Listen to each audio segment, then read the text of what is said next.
Yes, that did work. Okay, cool. Yeah, I'll make sure to do that next time, or if the stream disconnects again.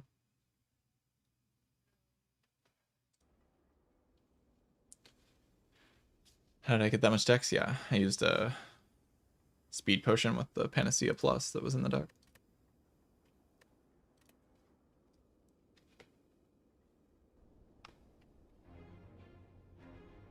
Alright, well, GG's.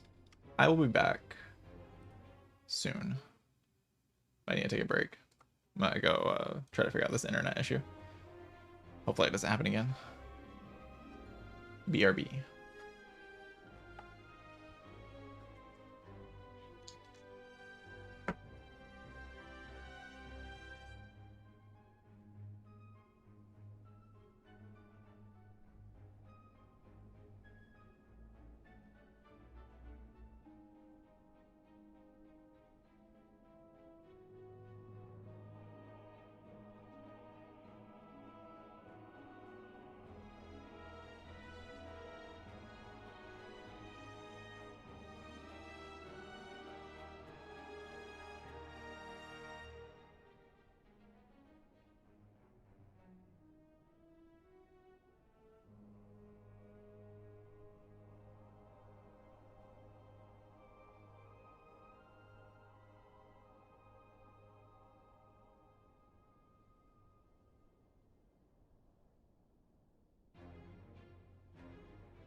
Alright. Hello. You know, in my town, we haven't had water all day. Like, the water's been shut off. Like, that's the longest I've ever, like, in this town at least, ever had water just be, like, it's been since last night. We have no tap water. The little one. A little cat.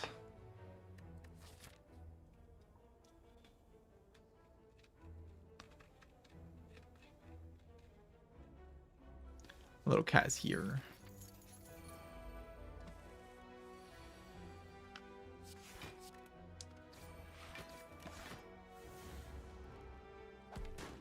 I mean, this is an okay draw.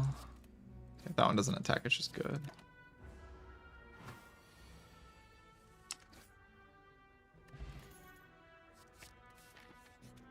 Still taking Dagger Throw, I think. That's still a card I will click on. The damage is like basically equivalent no matter what I did there, right?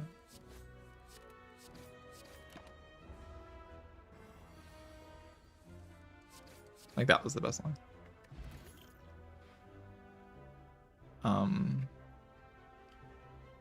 Or can I take like all of the cards? Do you think I can maybe consider having all 3 of these?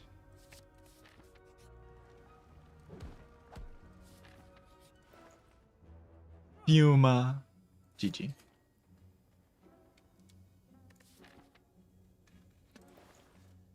GG. The game is over. I win. You can't beat me. I have Fuma. It's done.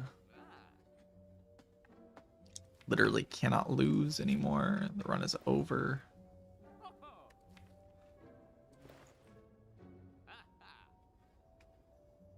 Palace is probably stupid to take, right? Like, definitely stupid. I'll take it.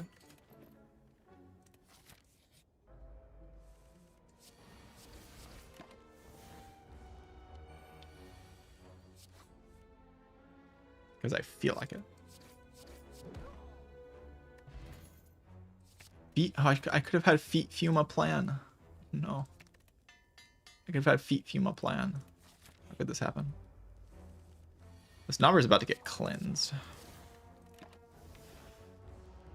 I'm gonna use Fuma to cleanse the knobbers. Wait, what? Wait a second.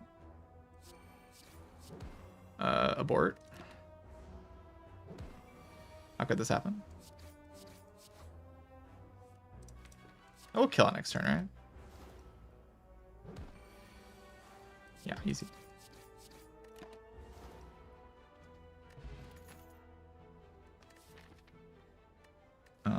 Pog paired card. Pog paired.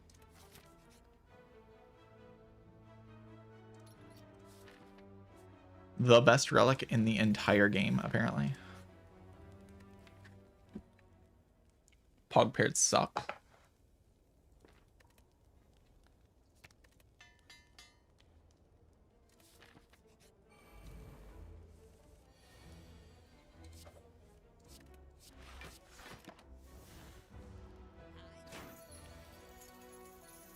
Where's my foot? Thank you.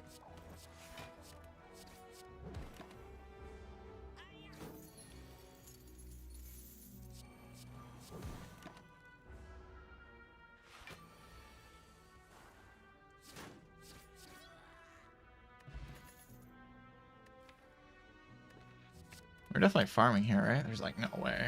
I'm not farming. That'd be insane.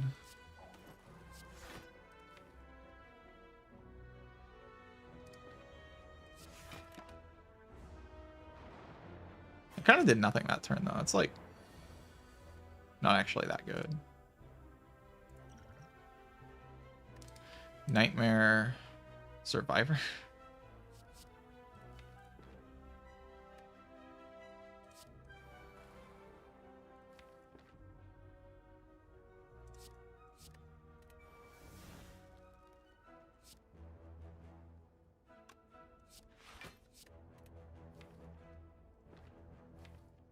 That's 3 cards.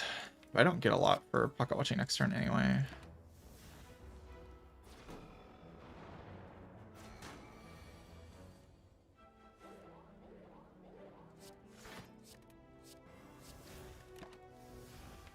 I suppose I could die here. Not really, right? Wow. Wow. I love this fight.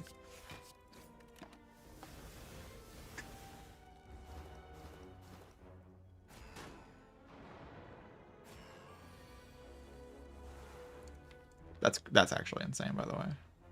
Like what just happened to me, actually insane.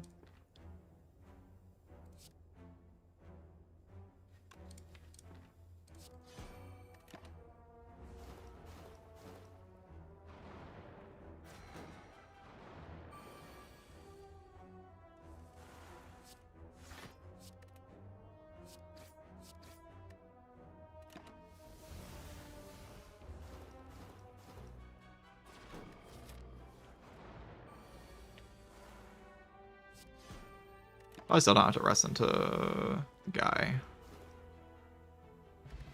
I like how my skill pot saved no HP. It's pretty cool.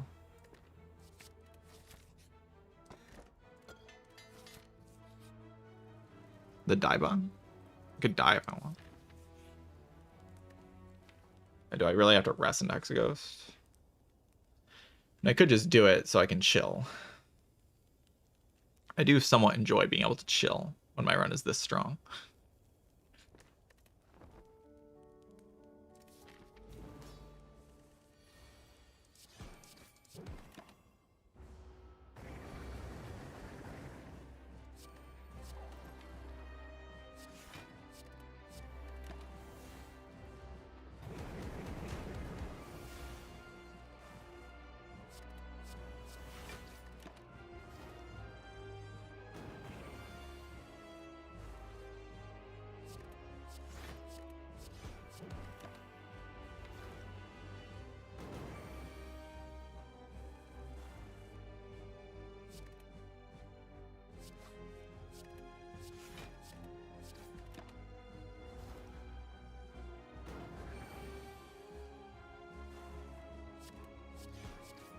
That all of my block cards? That is all of my block cards. Every single one of... That is so stupid. Are you joking? That's so dumb. That's so stupid. I'm actually dead.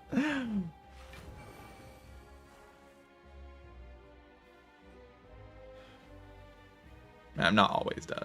Actually, I'm never dead because I have neutralized. Okay. I mean, good thing I rested. Okay, I mean, we're literally taking no damage because Pocket Watch is a funny relic.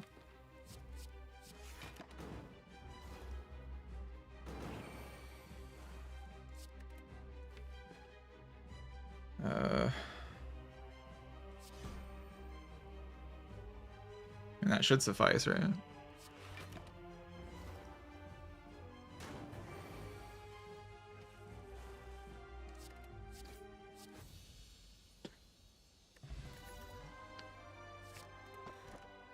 Ghost in a Jar, Adrenaline.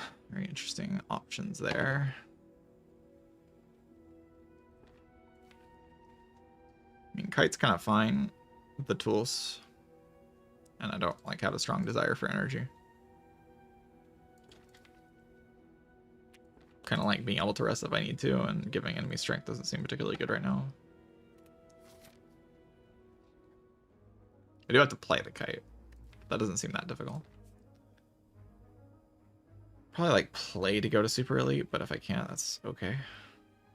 Yeah, I'd like to be able to. I don't like lose the run or anything if I can't.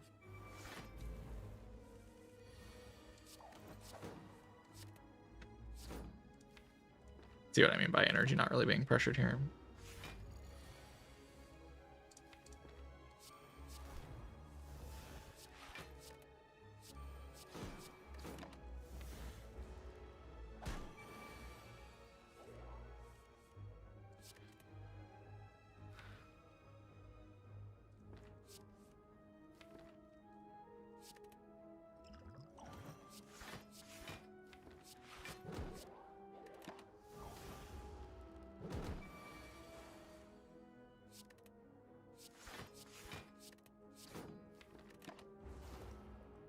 Should I have played Strike there?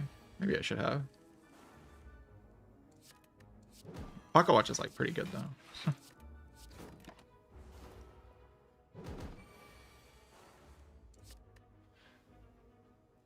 I heard someone put it at the top of a tier list recently.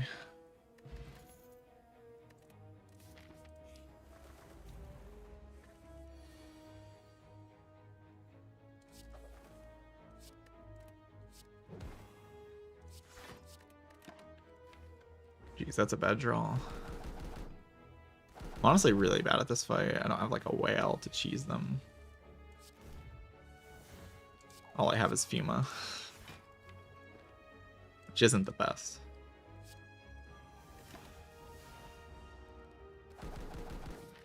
I'll just get apparitions, right? Apparitions would be nasty here, to put it simply.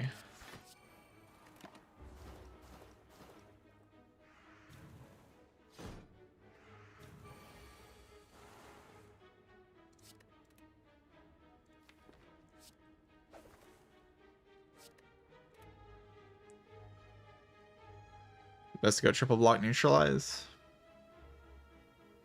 Or is it best to commit some attacks?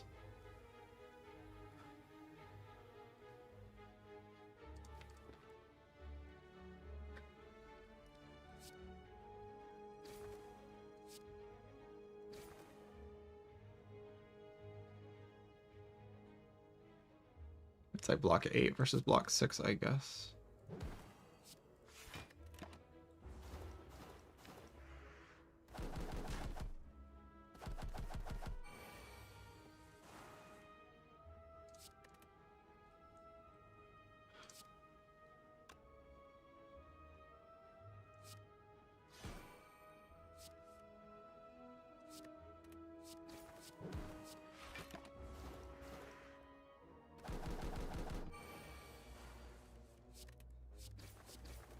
Well, good thing I didn't take Dripper.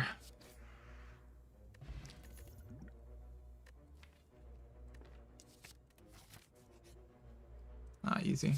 It's just so easy. Wasn't even a challenge, really. It was all very simple from the start.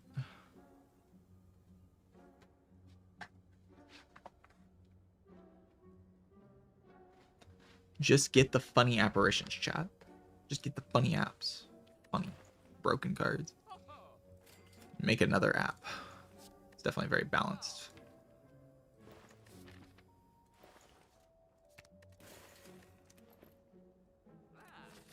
Suddenly I have 4 apparitions in my deck. Did my deck get a little bit better when I got 4 apparitions in it? I didn't lose any HP to do that.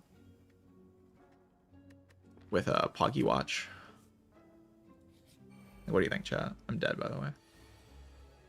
Yeah, 4 apparitions. 4 apparitions. Can I draw any of them, though? Of course not. Of course not. That'd be cheating if you could draw your apparitions.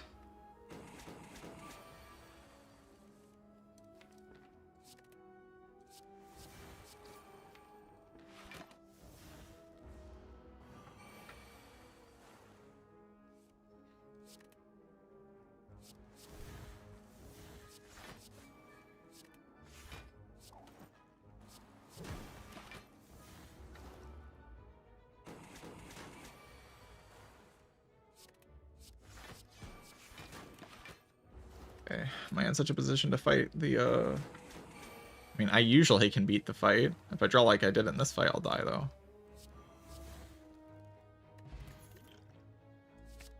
Jesus. Like, I can just go left and start upgrading apps, and I'll just win the run very easily. Instead of risking everything in a fight that I don't need to do.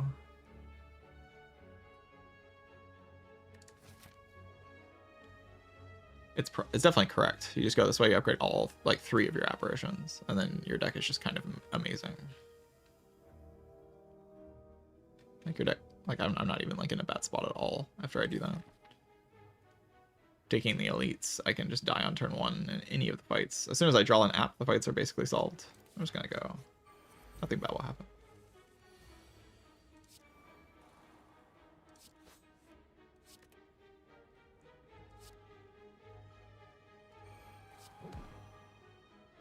Got a few these guys, right? Maybe I'll extend app for an extra turn.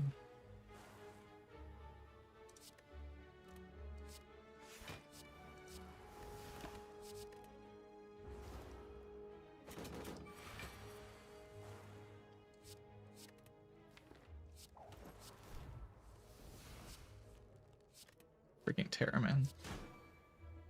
That's really, really, really bad.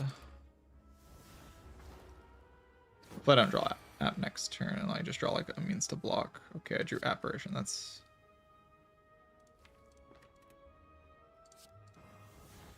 really not great. Is what I tell you about that. So I can block for an additional turn by holding survivor, neutralize, and then I block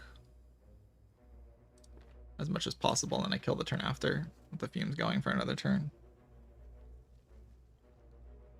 I didn't think this fight could kill me, because I thought I'd always be able to like extend an extra turn if I needed to. Having my doubts now that I'm actually playing the fight, though.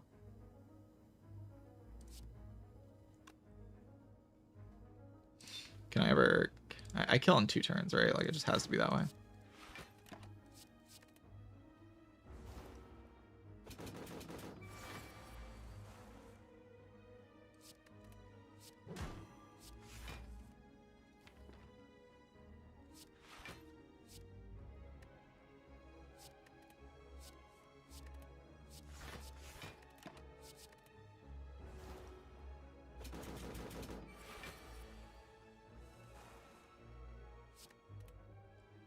Or 3 turns, I guess. I can just block again.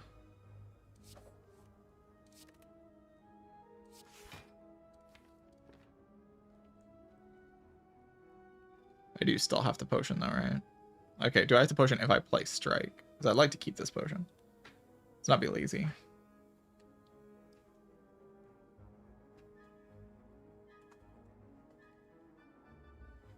$11 plus 13.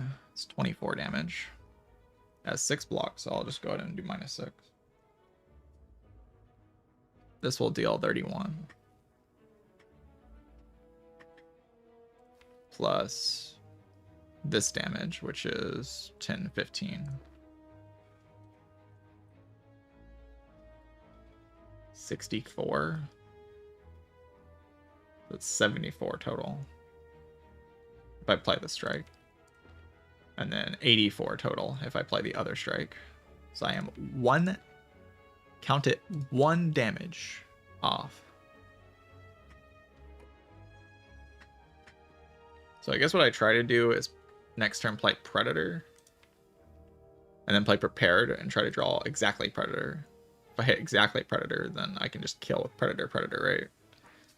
So that does 61. 61 plus 11 plus 13 is 88, which is short if I don't play a strike right now. That's just so unlikely. I think I should just save this 2 HP, right? Yeah, probably. Just use the potion.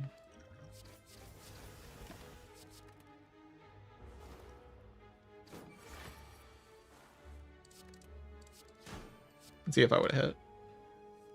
No.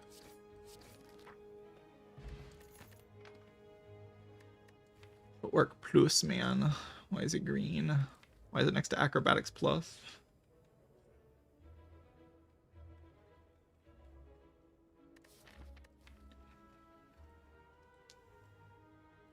What ridiculous cards to see.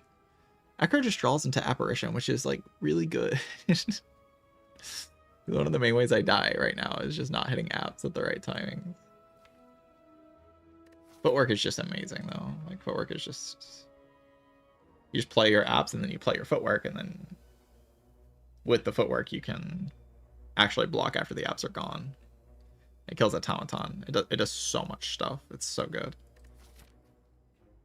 Probably the correct is like take footwork and then don't fight this next elite, because now I have even less options against the next guys, and I have even less desire to fight the elite because I have footwork. Just do that. Not that one.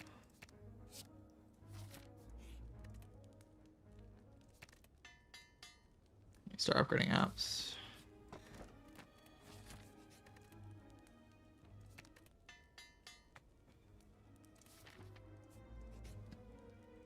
Knob. The Knobbers event.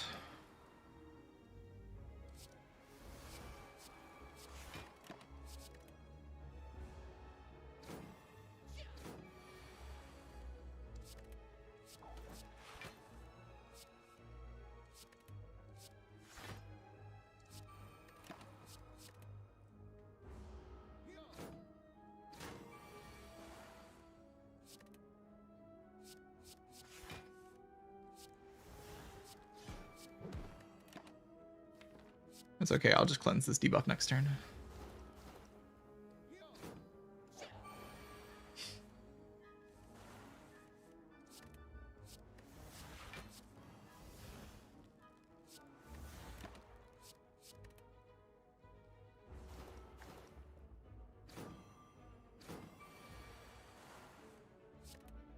Where Knob?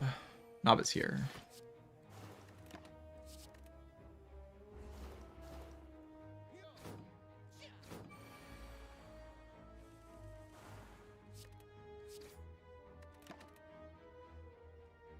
I don't really want to tell you what would have happened in this run if I didn't fight, or if I didn't get apparitions. It's not a pretty thought what would have happened to me.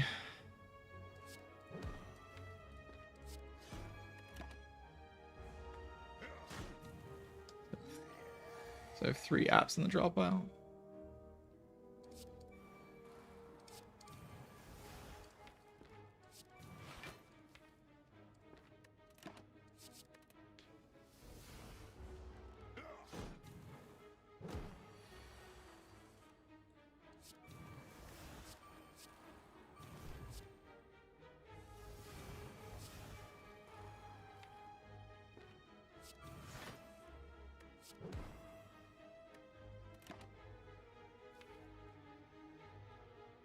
Two apps in the draw pile. Only 3 block cards, so I kind of want to hold a block card here.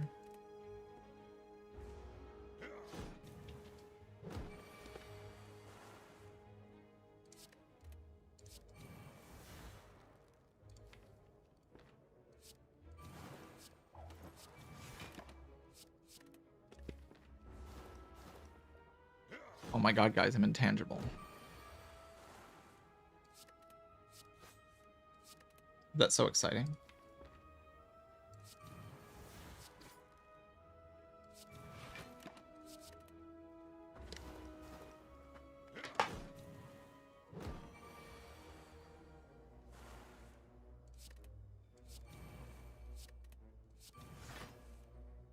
Oh god.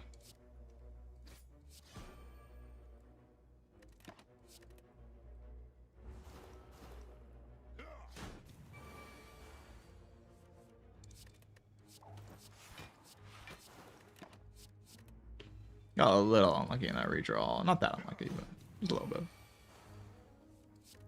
I could have probably not held. I could have probably held another block card. It's fine though. I got Puff Bandages Ink Bottle. Still no reason to risk this elite, right? Like, it hasn't gotten better.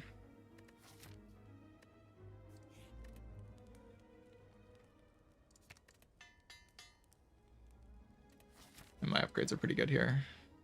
Fuma. Goodbye, Noxious Fuma.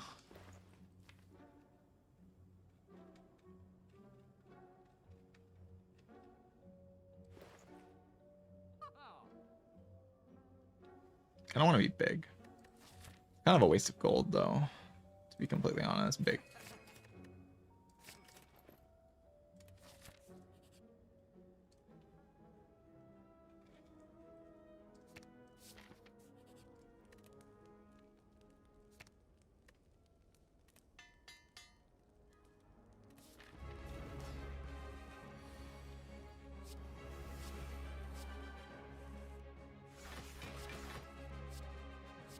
What if I just play 2 apps? Like, just play them. Like,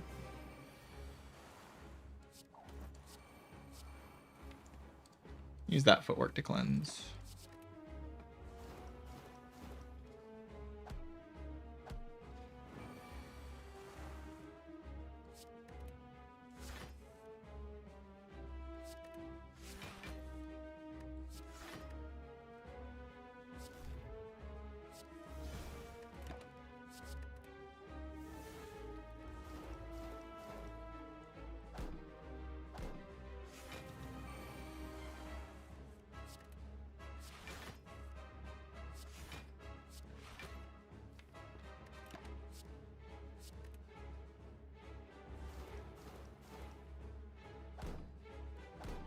Guys, is this deck like kind of good now?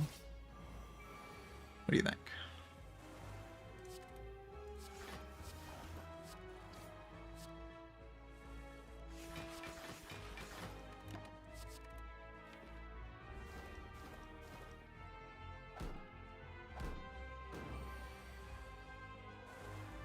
Fume deck? Yes. Noxious Huma. That's the reason why this deck is good. You're just totally correct. It's always because of Fuma. The greatest card in the history of cards, in the history of video games.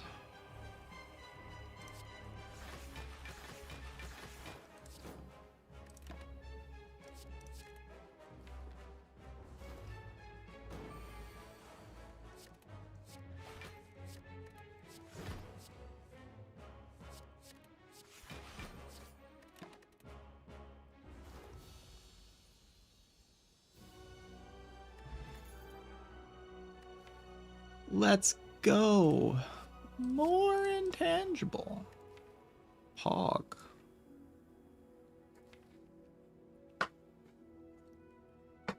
I can go infinite. Kind of wanted energy here, to be honest.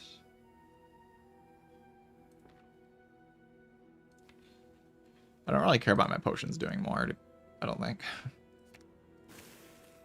I just kind of want to draw into my apparitions so I can win.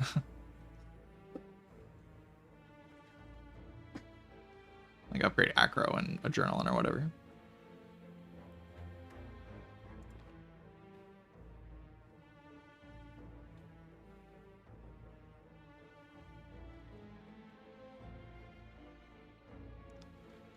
I am the embodiment of cringe.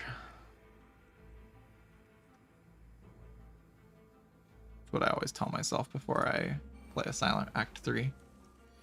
Make sure I don't make any mistakes. You gotta reaffirm the truth of the situation.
Alright. They're done for. The Shapes of Evil. Fuma.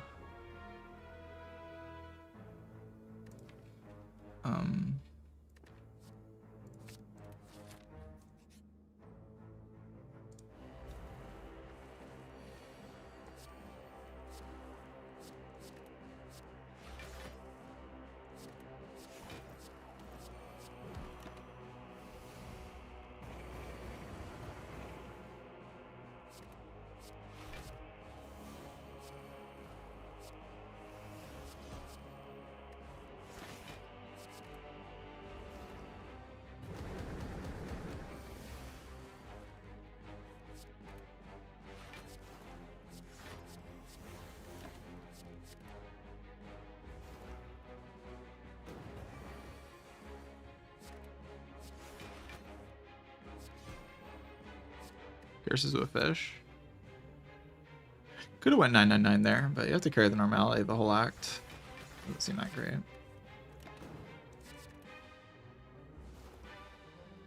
When do I get to upgrade my catalyst? I do get to upgrade my catalyst. That's kind of broken.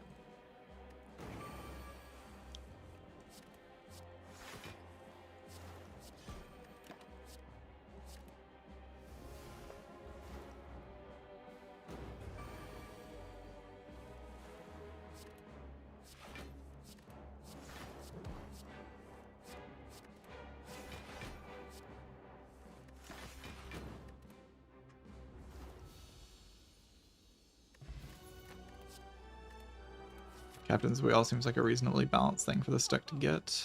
Funny combo. Funny combo.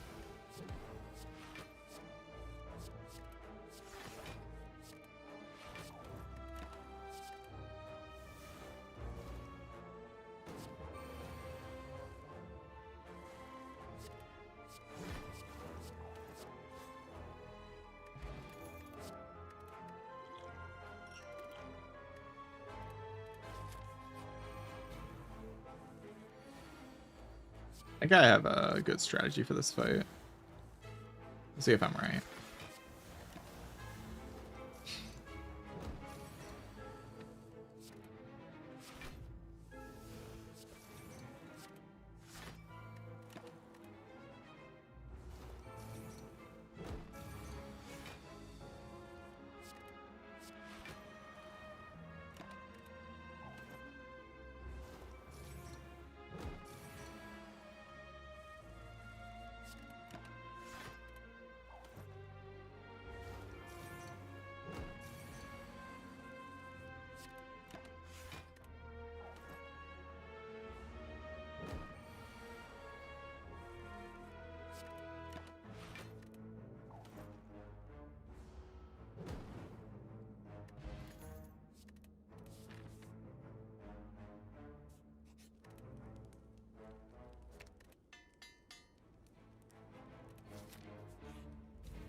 Sussy Baka.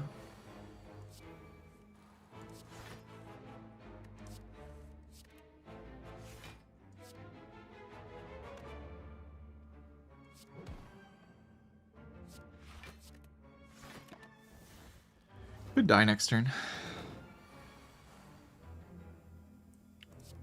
Almost died.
Dying became a ghost.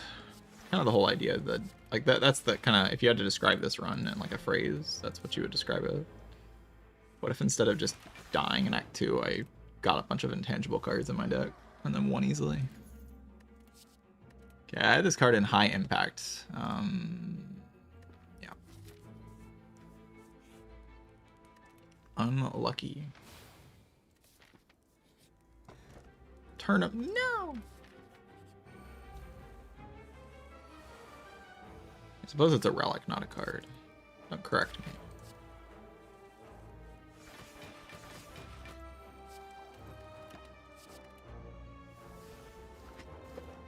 Concentrate plus, not good here. Nope.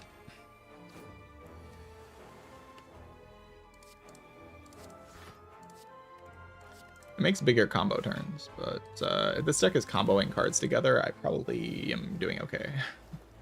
Because the cards in my deck are kind of broken. The way I die is if I don't get cards in my hand until I do anything with, which is what Concentrate does. It doesn't actually do anything. You see, that's the problem. The card is garbage.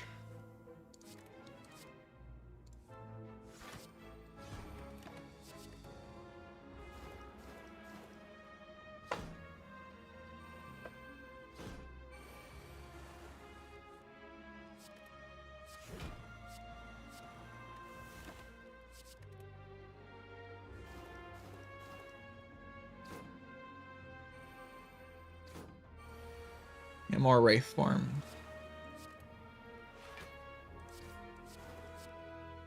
And like acrobatics. And adrenaline. Calculated gamble. Stuff like that. Prepared plus maybe. Minus I don't really care that much. It just kind of turns off Pocket Watch, doesn't do anything.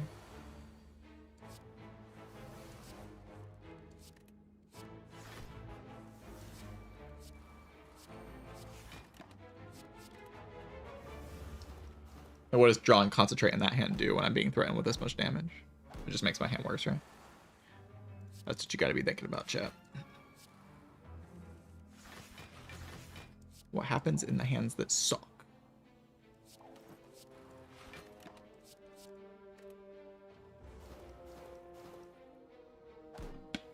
Seek Omnivault Scrawl. It seems like there's a lot of cards from other characters I would take, so probably Prism's pretty good here. So I do agree, all those cards sound pretty good. I don't know about Echo Form. Probably if I had like a potion to support it, it'd be pretty good. Kind of need a potion though. But if I have a potion, I can kind of have whatever I want. One of the quote-unquote problems of the deck right now is that I don't have like the kind of potion that saves you if something weird happens.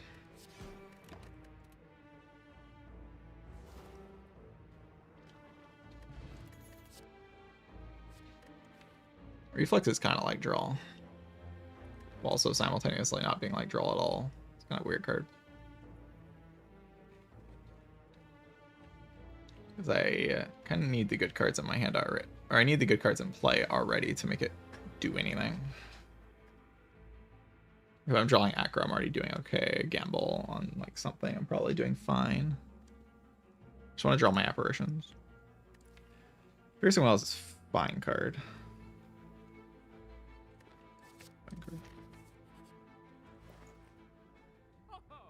That card's also kind of like draw.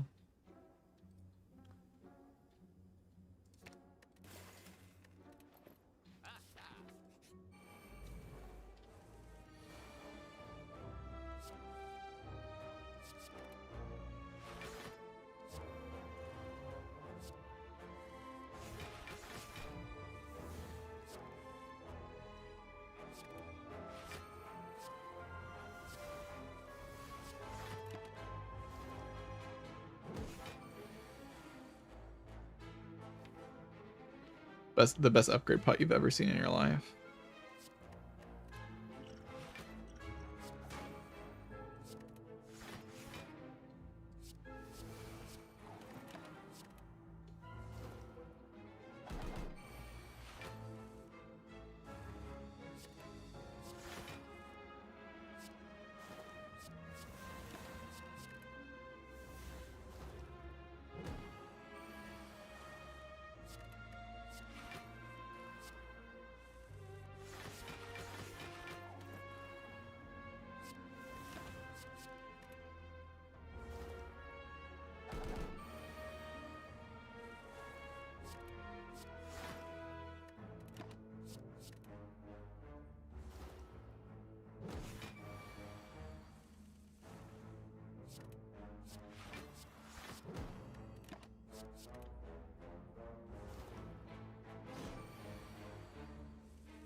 Upgrade can be Adrenaline or Acro. Both are fine. I don't really need to upgrade more apparitions. I mean, I could get all 4 upgraded. It's not terrible. But I don't even need it for Cycle of the Heart.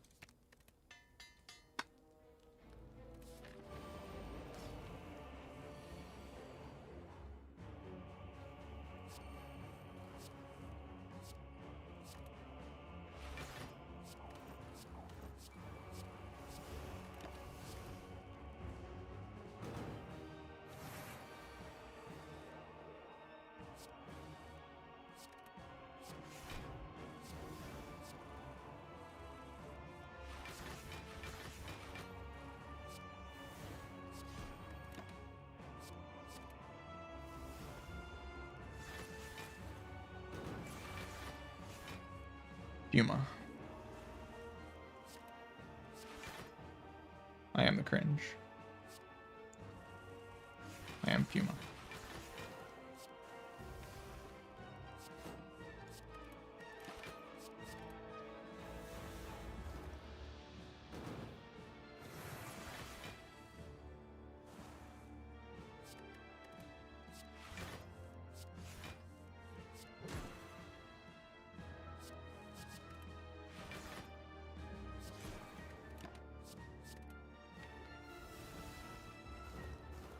Looks like a little lacking in energy, but it's fine. It doesn't actually hurt that much to be lacking in energy here.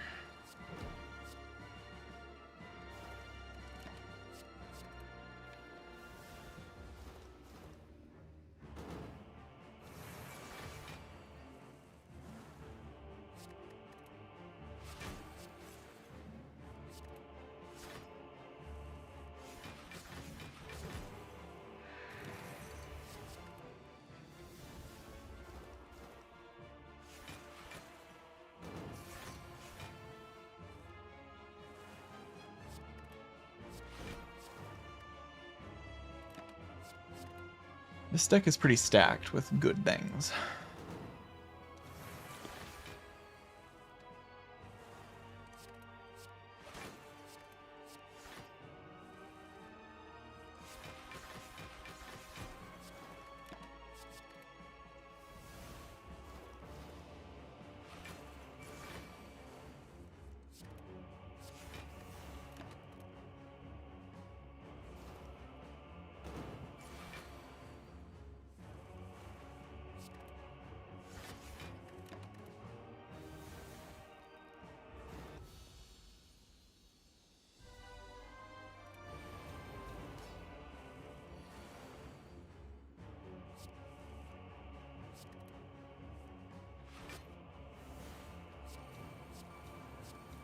Oh god. This guy scales off of my powers.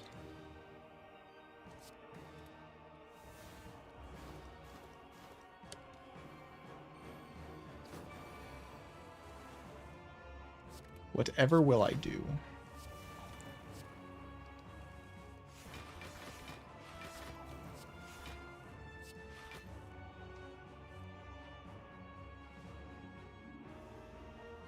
If I play Fuma, I take damage, right?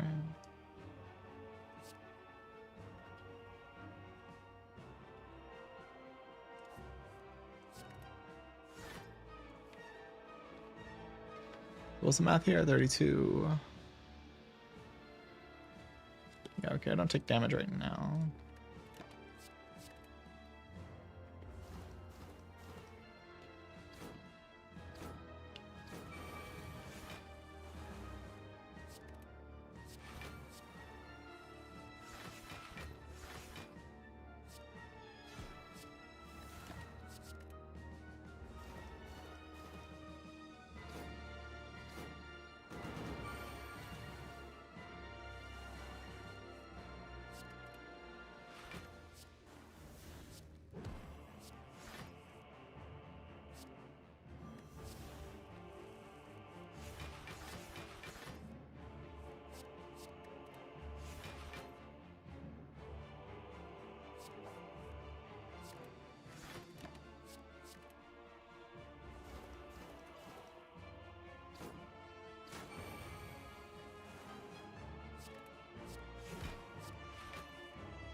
So we just take some time, chill out for a little bit, set up a whale trick. GG.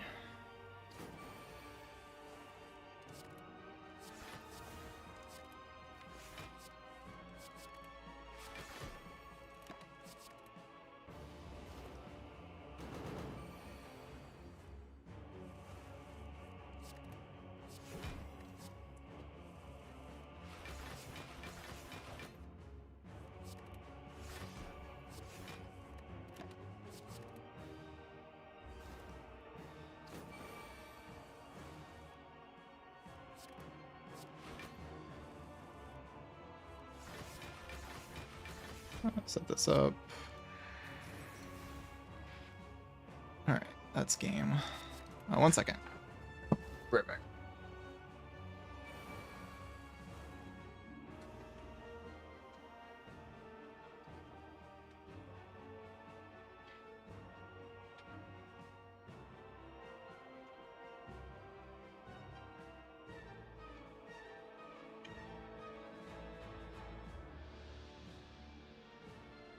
Sorry about that.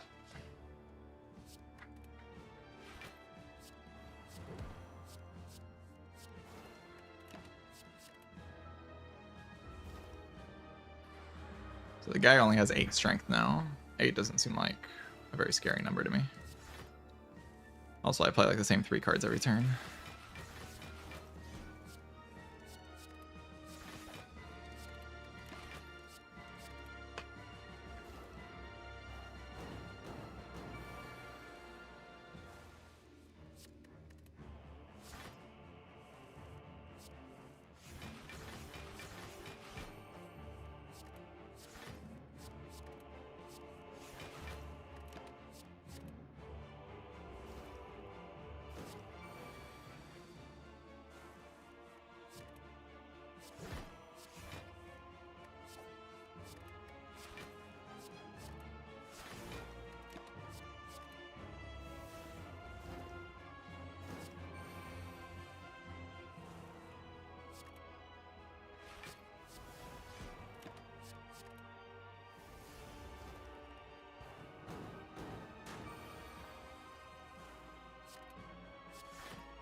Just realized I only have 1 weakness card and it's unupgraded.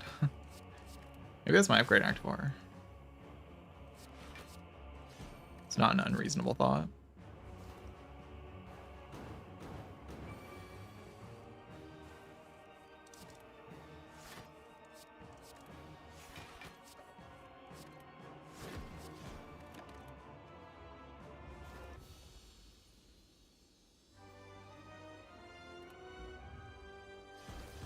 Probably some better upgrade because I cycle this neutralize perfectly fine or perfectly well. And also, I'm probably just going to be intangible the entire heart fight. I don't really see how I am not just intangible the entire heart fight.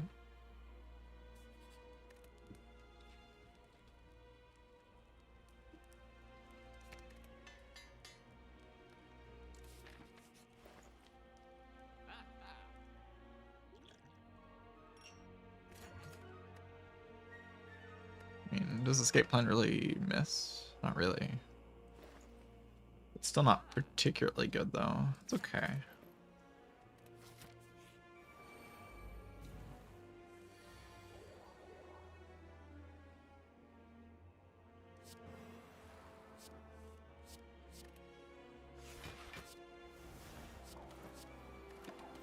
Probably shouldn't have played that. Ow. I'm gonna lose all this dex anyway.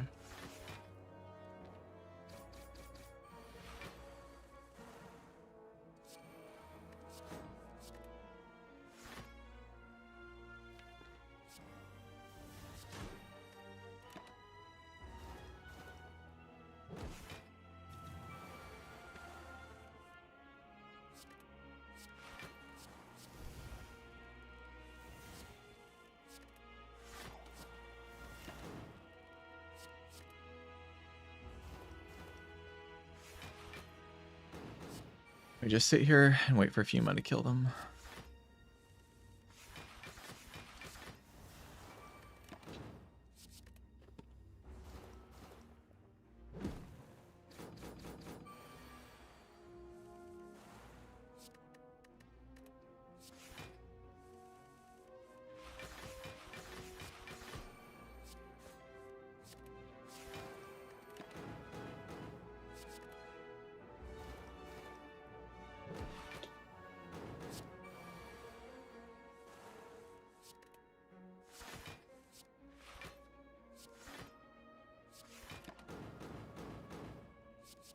There's like a small problem with damage in the heart fight. Like if this catalyst takes a little while to build up. Should be fine though.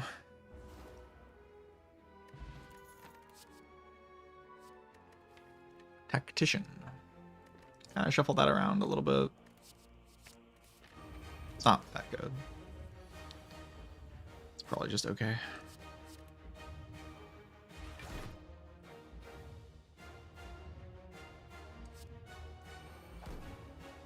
I don't want to attack.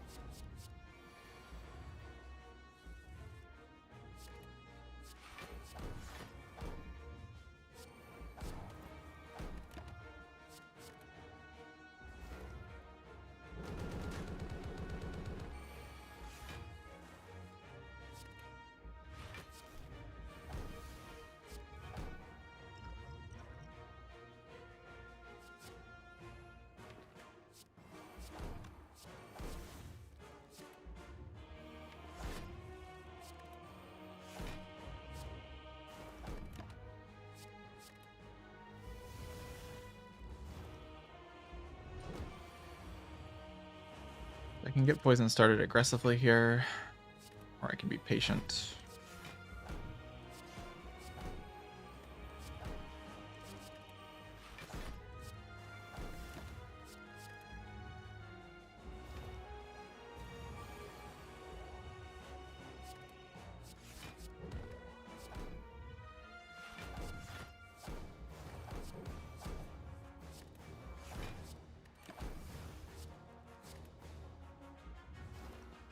Alright, GG, chat.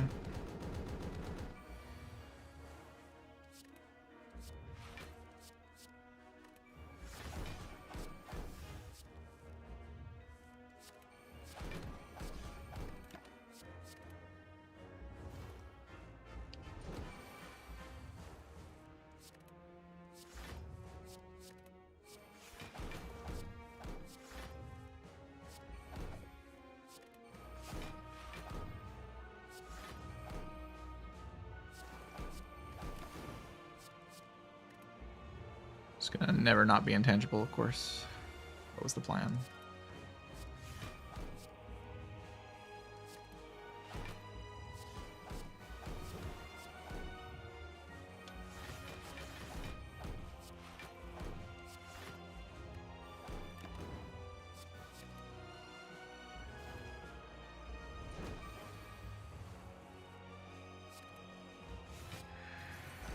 What a fun and cool mechanic intangible is. Very fun.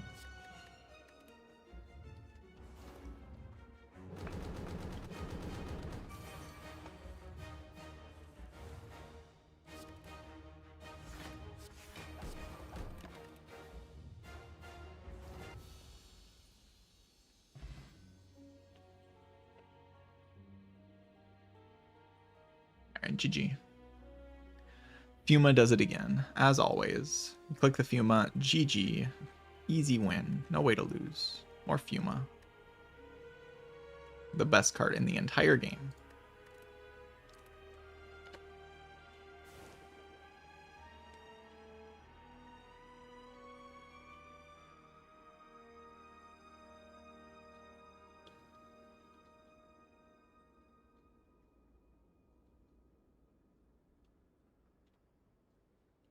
Alright, it is time. It is time, Twitch chat. I played 5 runs and won all of them. Could do a 10 streak in one stream, but it's kind of late, so... I think instead I'll go for the tier list.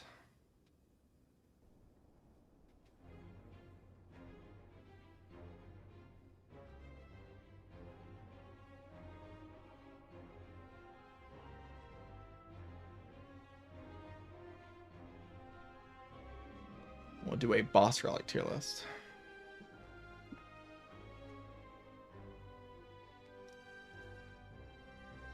Shouldn't take so long to do the boss relic tier list.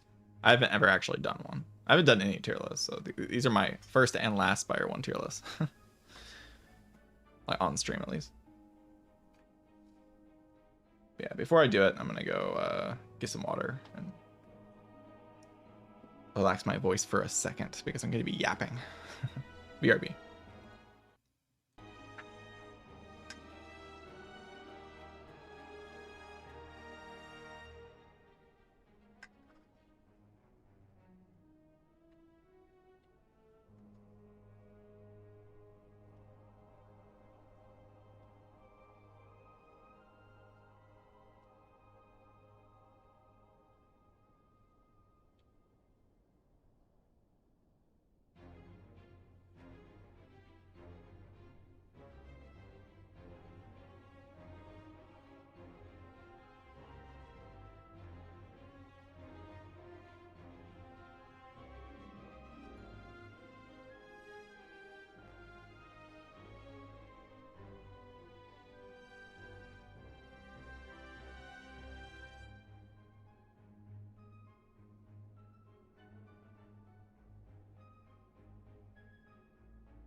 All right.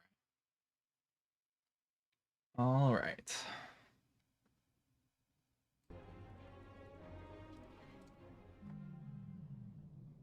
The boss relics in the Slay the Spire video game.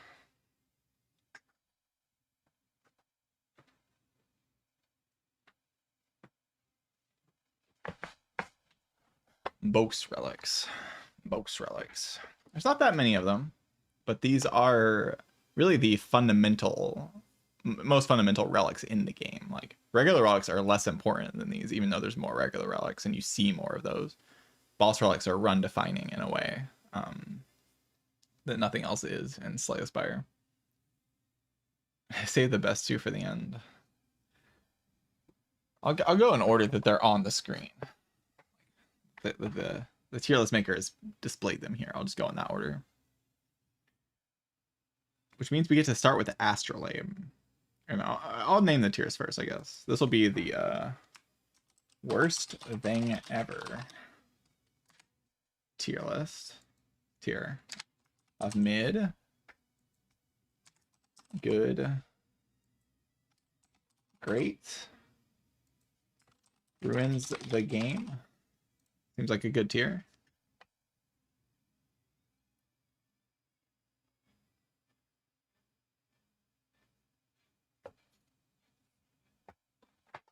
All right.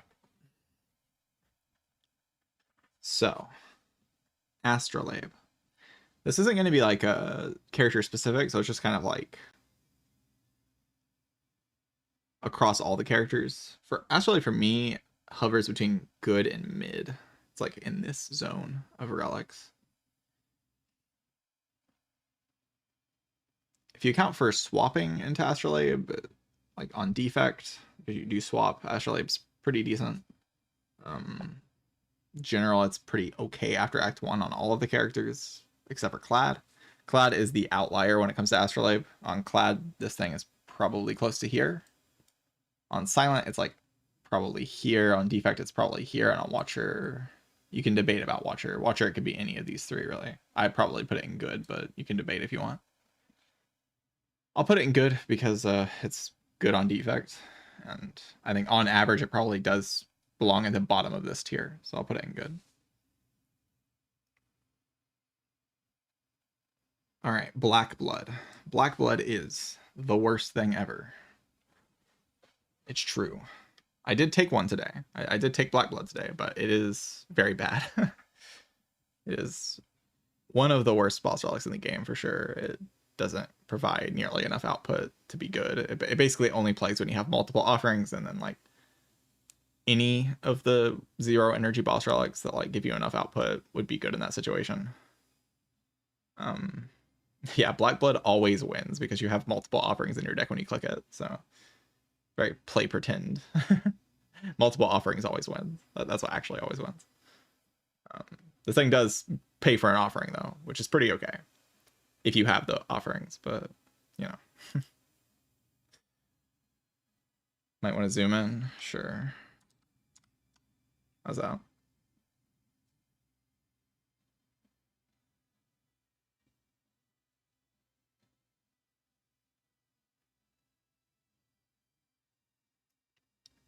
But yeah, basically it only plays when you have multiple offerings, and other than that, it's just a very mediocre boss relic. I don't think I can justify putting Black Star in worst thing ever. It's probably bottom of mid, like it's the thing that gets close to being the worst thing ever, but it's not quite there. There are definitely spots where Black Star is pretty decent. I actually think the swap is fine on defect. Like the Black Star swap is fine. It's just hard to play. But I don't think it's actually bad.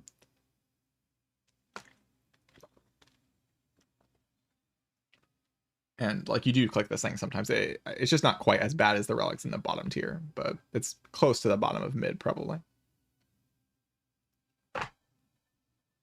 It's just a relic that is asking you it's asking your deck to do a lot basically. Like if you're actually able to take this and it's good, your deck has to be doing quite a lot already, and then you could probably make a lot of boss relics work. So it's not amplifying.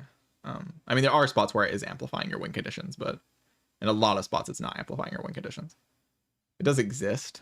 Like you can have a deck that's very good in Tag 2 elites, but is going to fall off a cliff as soon as it hits the boss, and the other two options don't help you fix that problem, and this actually does help you fix that problem. So that can exist, but oftentimes some other boss relic would be better in that spot anyway.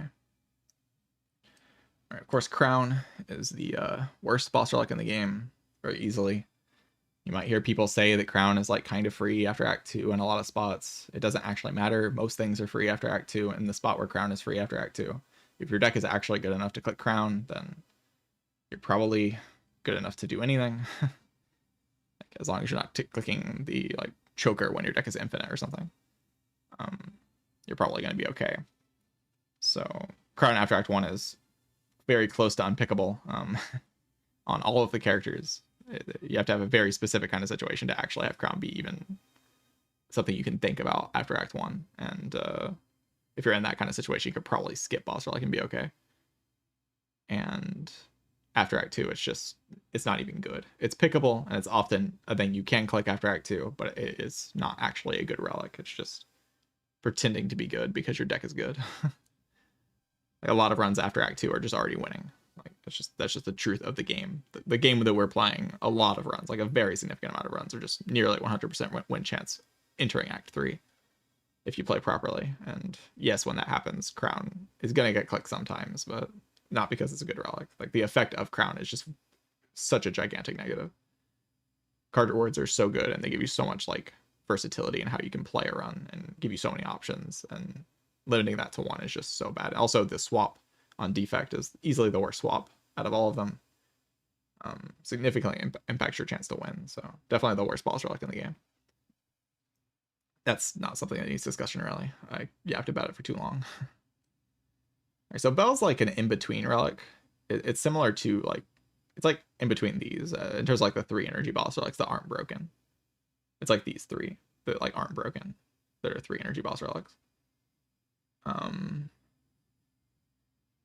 don't know if I put it. I think overall I put it in mid because it's quite bad on Watcher, to be honest. I think it's better than Astrolabe on Clad for sure. Better than Astrolabe on Clad.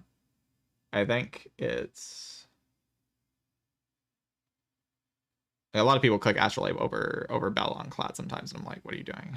Like, there's some spots where like there's infinite. I'm going infinite. It's like, I don't know. It just feels so anti-principled. Like the principles for Ironclad for a long time have been like the transforms are not gonna be outperforming relics because Clad kind of wins off of relics in a lot of spots.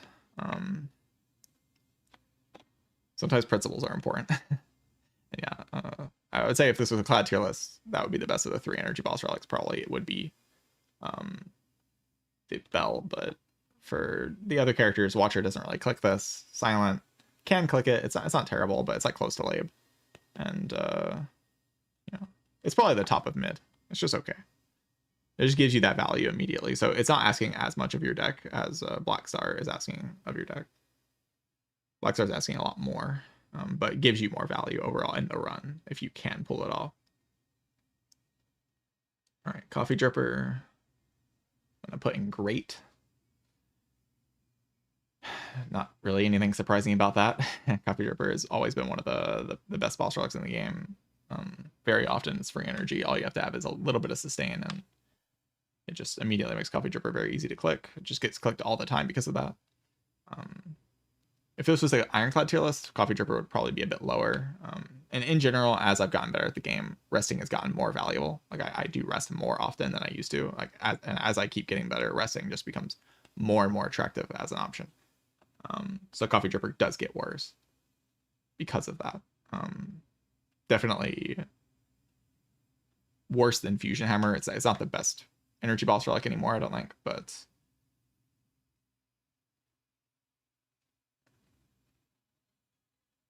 putting Dripper in great just feels a little weird, just how it is in middling runs. This is kind of a myth, like this idea that like if your run is bad, then Dripper is suddenly unplayable. It's not really like that. It's more like Dripper is still good in those spots because like oftentimes people will pick Dripper and then just like die before they even get a chance to rest if their run is in that kind of bad spot.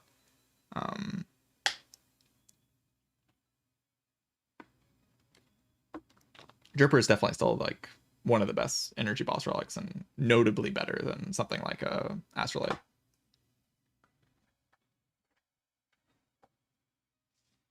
Dripper can be free in a run that's also kind of weak. Like it just can be. And oftentimes if it doesn't feel like that's the case, it's because Dripper is so good that it's making your run free. When it otherwise wouldn't have been if you got a bad boss relic, like an actual bad boss relic. Dripper's very good. You click it all the time, even in runs that aren't like convincingly winning.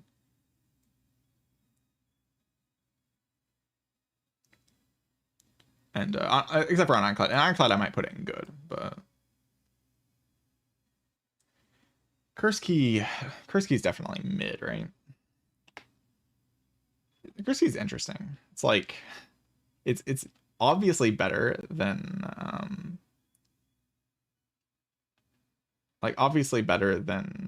something like Ectoplasm, which is next. Like Ectoplasm and Kurski are kind of comparable because they limit your ability to remove. And like just kind of pressure your gold in an annoying way and pressure your deck building in an annoying way. And they also pressure your power. And Kurski honestly pressures your power more because like sometimes you're in such a situation, and this happens pretty often, where you're entering Act 2 and you kind of need to make it to the chest to get that power boost. And like going to the chest and not getting a power boost on that node completely derails your act. Like it just ruins everything. And that happens all the time. So Kurski creates these bad situations so often that I can't really justify putting it anywhere above mid. I don't think I'll put it low mid though. Like Omamori exists. Ironclad has curse synergies and like the ability to exhaust curses quite easily. On defect, it can be the most acceptable energy in quite a lot of spots. It just gets in pretty often. Like if you have a solution for it, yeah, blue key already. -1 relic for +1 energy every turn is just obviously worth it. So into Act 3, often Kurski is pretty solid. Into Act 2, it's very dubious though. There's just a problem with the power that it takes away. Like giving you a curse in the exact moment that it does give you a curse is like the worst possible time to get one. Like it's really bad to get a curse in the chest node. It's like really bad because that's when you're supposed to be kind of pulling ahead of the curve. And suddenly like that's not happening, and then your energy's getting floated because you have a curse in your deck, and your act falls apart, and then you start snowballing backwards. And yeah, that just happens all the time. So is Ecto the worst thing ever? Or is it like bottom of mid? It's probably the worst thing ever, right? It's like the top of the worst thing ever.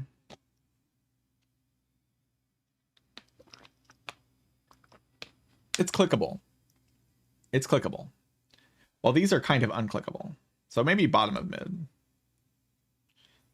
Because like, I do click Ecto often enough. Well, I like basically never click Blackbud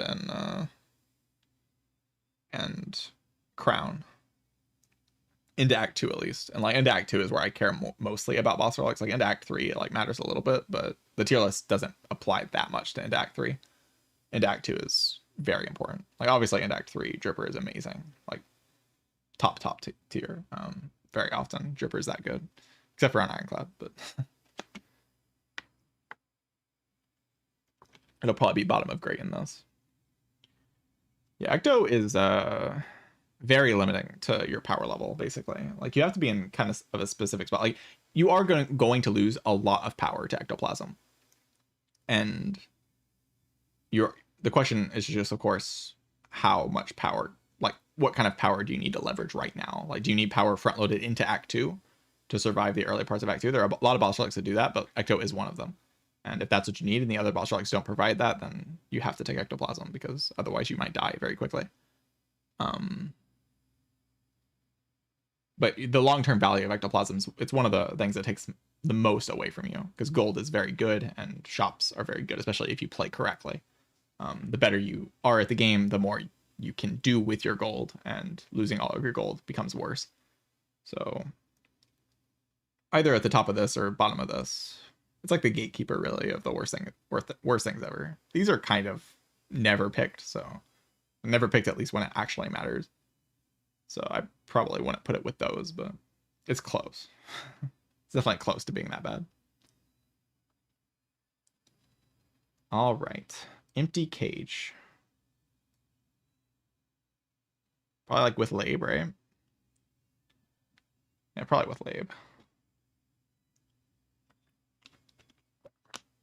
The best Ironclad boss relic in the entire game. Empty Cage. So Remove 2 is obviously very good on Watcher. Like Cage just gets clicked on Watcher pretty often. But even on the other characters, Cage gets clicked often enough that I don't think it's mid. I think it's just kind of good. It's either top of mid or bottom of good. Like it's like in that range. I'm just gonna put it next to Astrolabe because they feel kind of similar to me in power level. Obviously, Cage's biggest downside compared to Astrolabe is the swap. The swap to Cage is way worse than the swap to Astrolabe. But Cage can enhance a deck in a pretty good way, and I do find myself clicking it often enough. Not in really a way that matters that much, though, to be honest. But often enough that it like maybe it's top of mid. I think it's top of mid. I don't know. Maybe the defect swap into Cage is like enough to put it to top of mid instead of bottom of good. It does get clicked pretty often though.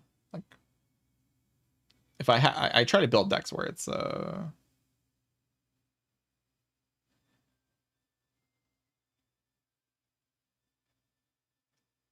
and like obviously it's good on Watcher and it's fine on Clad nowadays, like with the way Clad is being played. And this is actually similar to how I used to play Ironclad back in the day. Like when I played off stream. I valued 3 energy a lot. Like Black Star and Cage were things that I liked a lot. But it just enhances combo decks, basically. And like decks that want to line up specific cards. In the same way something like a Pyramid does, but to a much lesser extent. So it does do something fundamentally different from Astrolabe, but it feels like similar on power level to Astrolabe with the decks that I'm building nowadays in Spire. I mean, I go infinite all the time, like maybe more than anyone else besides like Merle. So I'm a very infinite centric player, and Cage just gets in pretty often because of that.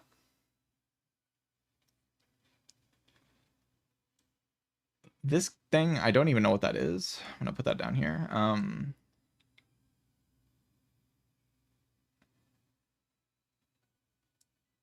All right. Fusion Hammer, the best energy relic in the entire game.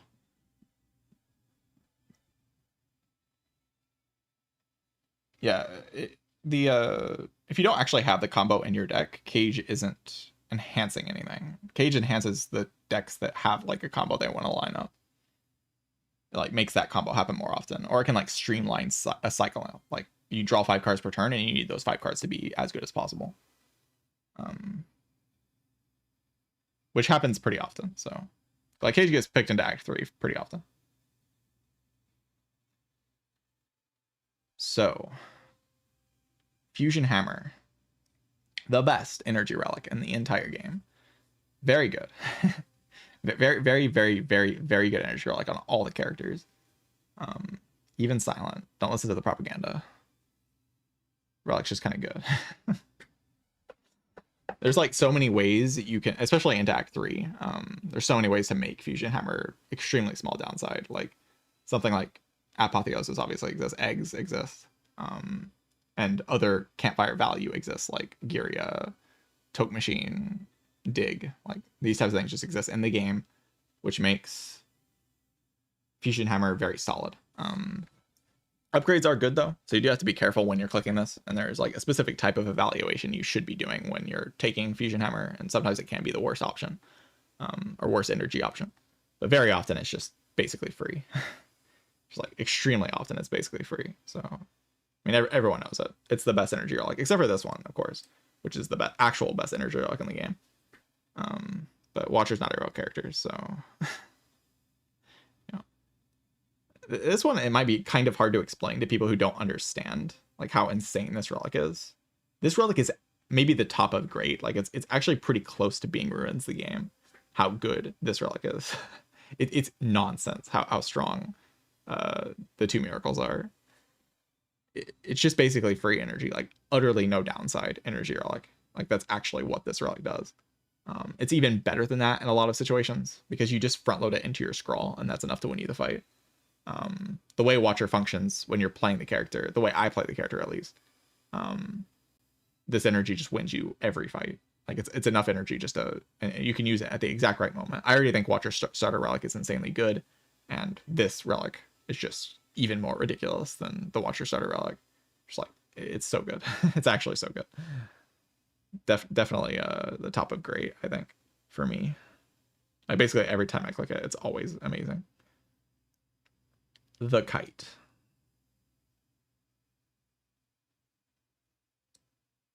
Like above Ecto probably. I also just picked a Kite, but yeah, Kite's not very good. Kite's like pretty often free energy though, so it's not like truly terrible. But you can leverage power a lot easier with other boss relics than you can with Kite. And if your deck is actually proccing Kite all the time, then like it's just weird. It's obviously good. Like Kite's one of the weirdest relics to like talk about evaluating because it's obviously good when it's good, and don't click it if it doesn't seem just good. If it's bad, it's really bad, and if it's good, it's just great, and you just click it. It just has good synergies. Like if you have the tools of the trade and the gambling chip, obviously it's just the best energy relic in the whole game. Like there's no downside. Gives you 1 energy per turn. Like it's just very good. So yeah, you just have to recognize when you're in that position. But I would say often enough, this relic is just a brick. Like there's just a lot of situations you walk into the Act 1 boss relic screen, and you see this relic, and you're just very upset. Like there's a lot of situations where you're also not upset, but it's often not. Maybe I'd put it above. Maybe I'd put it above Black Star. Maybe. Definitely not a great boss relic though. All right, Inserter. Oh, what has happened to this game? how do we get here? How do we get to this position, to this like world where we live in now, where Inserter is like actually one of the best boss relics in the game? Can we put it in Ruins the game? I mean, it is kind of it is that like tier of relic. Like, it does ruin the game, but it's not stronger than the relics above it. So at least I don't think it is. So it is ludicrous though. Like, what? Okay, so I'll explain real fast. I've explained this many times, but what Inserter does fundamentally as a relic is it breaks the balance of like the way the game functions. The way the game works, it stops making sense when you take Inserter, because what Inserter does is it gives you infinite boss scaling. Like, the bosses are instantly just dead. Like, every boss in the game is just solved. Usually, if you build your deck properly, you can just solve every boss in the game with Inserter. And that is really stupid. Like, just having a relic that guarantees infinite boss output, guarantees that the Act 3 bosses are dead, guarantees that even the heart has, like, you have a solid output plan in the heart. An Act 2 boss relic is also dead. It's just so much to get out of a boss relic, especially on defect. It lets you play this very streamlined strategy where you just farm hallways, build a good hallway deck. You don't farm elites. You just farm hallways. You add exactly the right cards. You build exactly the right decks. You can draft with all the hallway cards you see. You upgrade the exact cards that you want to upgrade, and then you curate the perfect potion belt into Act 4, and then you win. And that's just what you do in every defect run that you see Inserter. And you win every time. Like, it's just actually extremely consistent if you play properly with Inserter. It's something that's very easy to mess up. It's not like super easy to do or anything, but if you do it properly, it just wins. Like, it just wins every single time. Like, in my 30 rotating streak, I think every single defect run except for one defect run had Inserter. I clicked on the Inserter, and I just click it extremely often nowadays. It's not always clicked.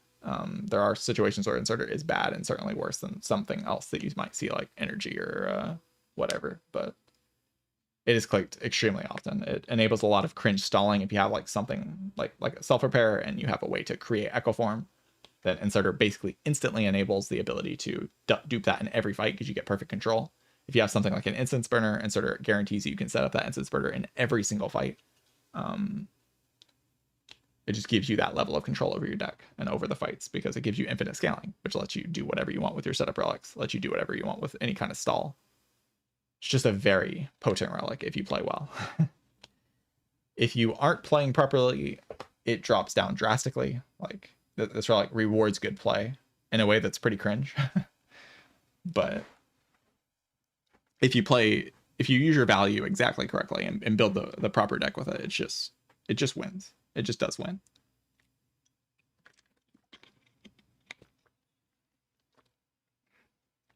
It just wins.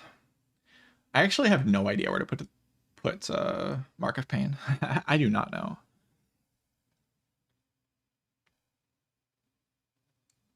I'm gonna put it like here. It's kind of mid. It's not bad though. Like, it's not actually bad. It depends on how you play the character a lot. Like, there's a version of Ironclad that you can play where this is like really bad, and then there's a version of Ironclad you can play where it's like quite good, and both versions are fine.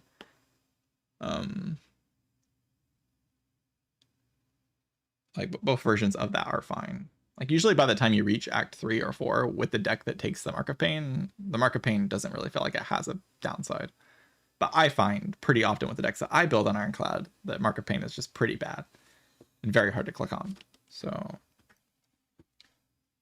not much I can really say about it. It's mostly just a vibes placement, but I'll put it next to Kursky. All right. That's a very good relic. Probably here. Yeah. Yeah, Nuclear Battery is fantastic. Especially if you play like I do, which is swapping nearly every run. Swapping nearly every run, Nuclear Battery is just such a phenomenal relic. And obviously this tier list is reflecting my perspective. So in my perspective, with swapping every run, Nuclear Battery is very, very good. Swap changes the value calculation on this a lot because like the way the orbs work basically. It just isn't giving you as much value. And also often you have energy. And if you have energy, this extra energy is just very good. I just find that I'm pretty much always happy to see this relic in pretty much every defect run. It gets clicked pretty often over other good things. It's one of the few relics I might click over a mid in specific situations. So just a pretty great relic. Definitely one of the best energy relics in the game. I don't think I put it up a fusion hammer, but maybe like with the way I play, it does kind of belong. I don't know. It's very good. I think I put it below inserter, but it's a very good relic. P-Box. All right, so P-Box is really just so stupid. Like Pandora's box is actually just it's so dumb. It's such a stupid relic. It gives you so much. Like if you what do I even say about this relic? Like you click on it, you get a new deck. You are in a bad spot, this thing bails you out instantly. I guess the one thing I can say about it that's going to make it not the best relic in the game, best boss relic in the game, is that it's not the best out of Act 2. Like it does drop off quite a bit going from Act 1 to Act 2. But end of Act 1 P-Box is just, it doesn't get more stupid than end of Act 1 P-Box. There's nothing in this game that's more stupid than end of Act 1 P-Box. It's just, so, I've seen so many runs, like so many runs that just have the worst thing ever going into like end of Act 1. There was like a run I watched recently where the player just played like ass. Like they just threw together the worst deck I've ever seen. Clicked on P-Box. I won't tell you who it was. You can probably figure it out. Clicked on P-Box and then easily won the run. Easily won. It was embarrassing. I was just embarrassed watching it, really. It just made me sad.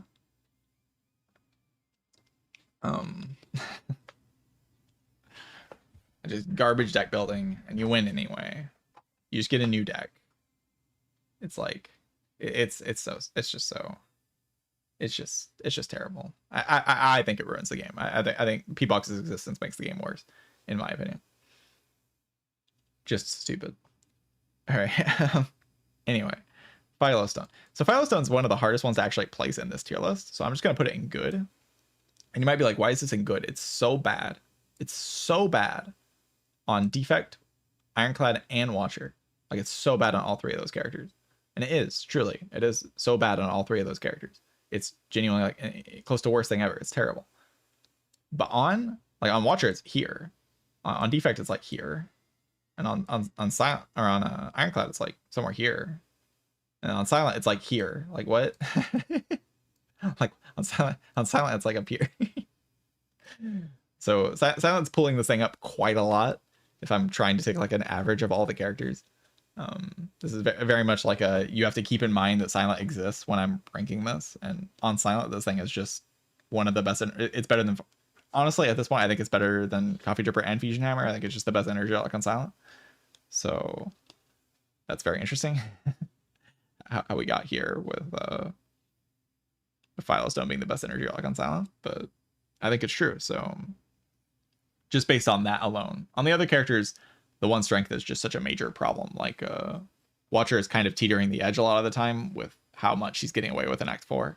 And this one strength just kind of pushes it over the edge where suddenly she can't get away with what she's doing anymore and you die. And Defect obviously just can't handle the Watcher, the heart having an extra strength, like just too much.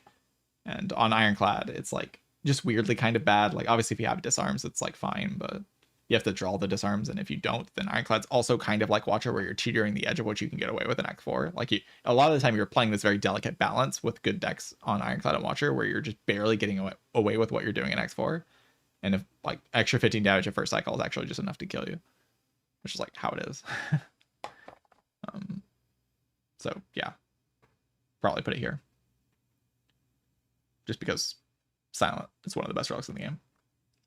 Piercing Well just creates changes this relic a lot. Piercing Well's existence on Silent is just a very big deal.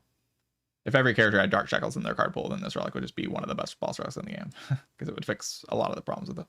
Piercing Well is even better than Dark Shackles, in a lot of spots. This relic's like probably like here.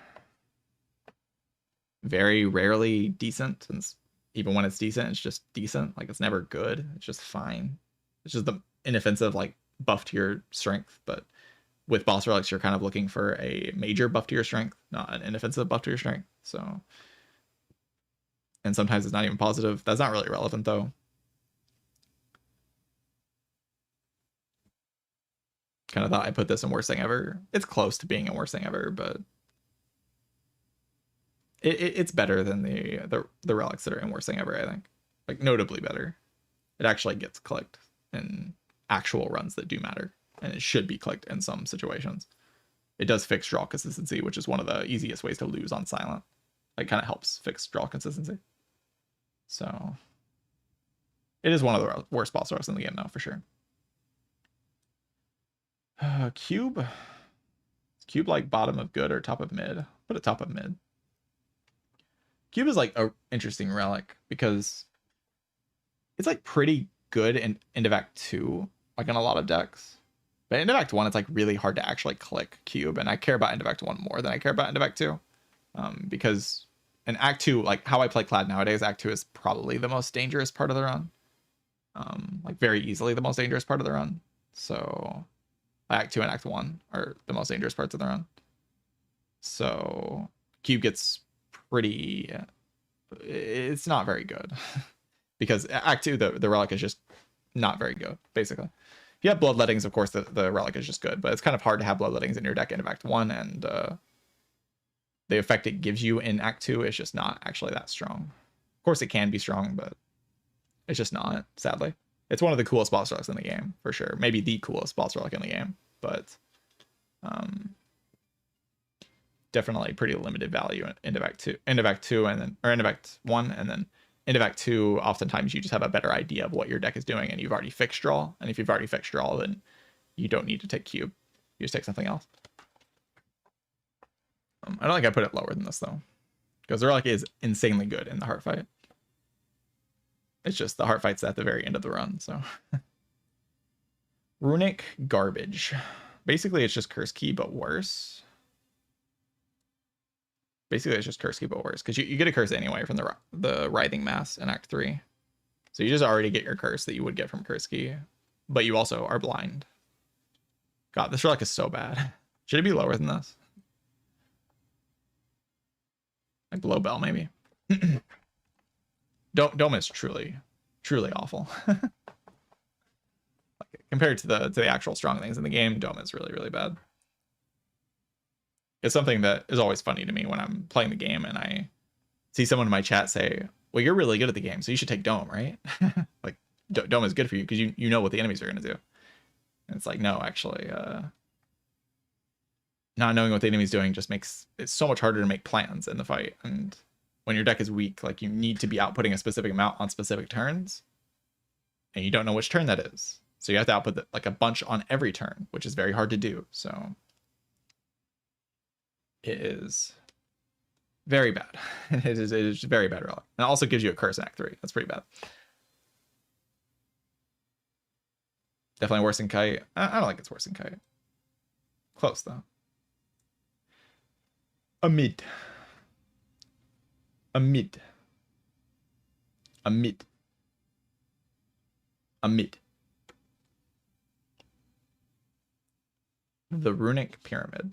So if I had to pick one thing to change about Slay the Spire, if I had like one option of something I could change, it would be removing Pyramid from the game. That would be my one change. I would remove Pyramid. Because this relic carries people. It carries me. There's just so many runs where you get bailed out by seeing Runic Pyramid, and it just wins the run on the spot. It's so broken. Like, it's hard to explain all the reasons because there's so many reasons why Runic Pyramid is so broken. But I will tell you, there's just basically infinite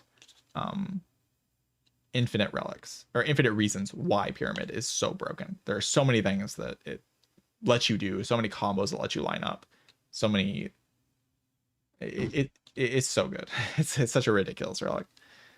Absolutely the strongest relic by far in the entire game. I don't think there's really anything I could even say compares to how strong Pyramid is. It is just that good. It enables everything. It just lets you do everything. It's so broken. I think Ironclad with Pyramid, if you could see Pyramid every run, would be basically maybe just a 100% win rate character. Watcher would be basically 100% win rate. Silent would be like 100% win rate. Defect would be like 100% win rate. It'd just all be like 100% win rate. Defect probably gets the least amount from that, but his Defect's Pyramid is the weakest, I think. But it's just that good. It's just actually that good. I can't say that about any other relic in the game. No other relic can I say if you saw this every run, you would win every run. But Pyramid, I can actually say that you should basically win every run you see it in. Like, there are basically no exceptions. It is just that good. It's the win streak relic. A lot of win streaks are just built off the back of seeing Pyramid a bunch of times in a row. Absolutely ridiculous. All right.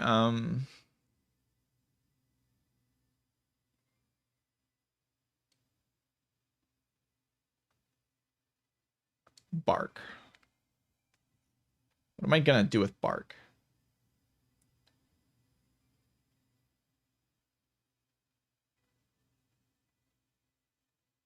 I feel like Bark is kind of okay.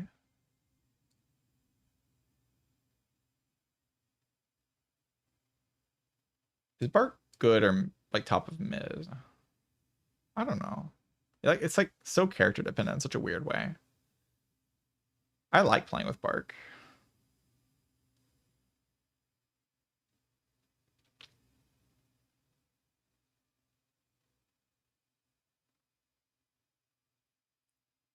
I find I can get value out of it pretty often. I like it on Silent. Like on Silent, I'd say it's like decently good for sure. Silent actually just really likes Bark. The way you use it in Act 2. If you play properly, I'd probably put Bark in good, I think.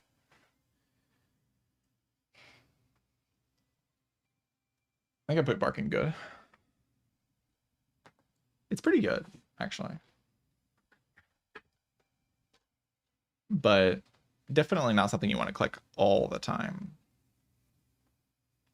I don't know. Is it stronger than Cage? It's probably stronger than Cage, right? Go overall stronger than Cage.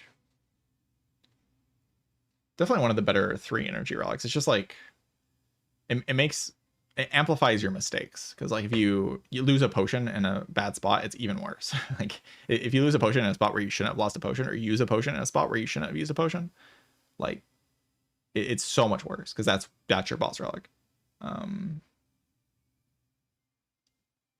It's a relic you shouldn't click all the time, but definitely try to pay attention to when. I mean, this is mostly me talking to myself. Bark is very interesting, and I have to be cued into when it should be clicked and when it shouldn't be. Like I think in the Clad run I just played, Bark was quite good to take there compared to the other relics. And it's just something that happens often enough. It is important to be able to play around the Bark ideas. And I like it on Silent in Act 2. I like it on Defect in Act 4. I like it on Watcher just fine, really. It's just a decent relic. Just kind of complicated. Slaver's Collar. I think I'll put this bottom of good. Like it's bad on Ironclad, straight up just bad. Pretty good on Watcher. Pretty good on Defect. And okay on Silent. It's all right. So it's like kind of just mid on all the characters. Because like I think on average, like throughout all the characters, it's like basically kind of like where I'm putting Philo. Because for Philo, like Silent for it's up here, and then like for the other characters, it's here. So it kind of pulls it to here, and then for this relic, like for Clad, it's down here. For Silent, it's like here. For Defect, it might be like bottom of great, honestly. Just because the swap is so good, and clicking is often very good on swap. Yeah, Defect is probably up here. And it's probably enough to put it here. Watcher, it's pretty good too. Definitely bad on Clad though. Be careful with this on Clad. If you don't have Offering, stay away from this relic. And if you have Offering, maybe try clicking a different relic. Because you can click basically any relic if you have Offering. All right, Snecko Eye.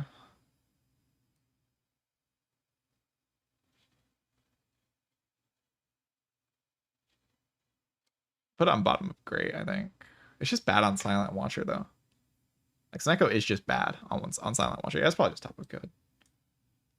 Like it's literally never click on Watcher, like ever. Like there's never ever a situation where you click on Watcher. On Silent, it's like it gets clicked for sure. I've clicked Snekkos I know are good. The situation does come up. Snecko can be good on Silent. But it's overall pretty mid. On Defect, it's pretty solid. And on Ironclad, it's broken. So probably put it on top of good.